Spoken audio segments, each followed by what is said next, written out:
Thank you much, Shocks. And yeah, always two better than one. So gentlemen, congrats on your win. And before we really get started with this thing, I wonder, I just got to ask you, man, that Cho'Gath was really, really, really big. How many stacks did you end on? I think I got like 11 stacks. Holy moly.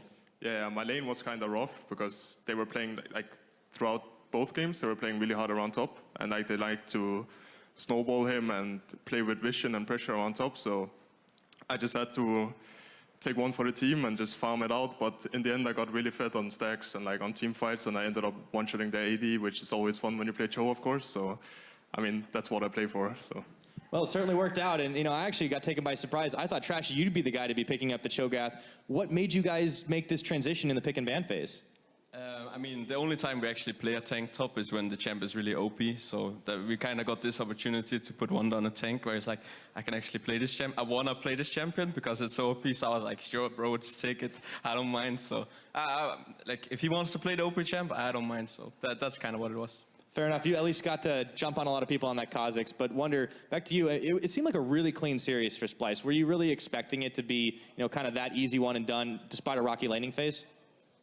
I think when we play against an IP, like judging from previous series as well, their early game is probably their strongest part. So they played like they drafted kind of around the early game too, and we knew we had the game if we just survived and like played respectful on the lanes that they were playing around. So I felt pretty confident, honestly. I thought we would take the series, and obviously they haven't won a series yet, so it would be strange if I weren't like just a bit confident at least. Oh, absolutely. And now, it's seeming like you guys were under a little bit of pressure because you'd been on a couple of week losing streak. Admittedly, that's against some top teams in the other group, but did you feel like you really had to step up and perform today? Personally, I didn't really mind too much about this game because I kind of knew we would just win the game with the state of how they're playing. Our real test is on Sunday against Misfits. I think all of us were actually really disappointed with how we played against the top teams.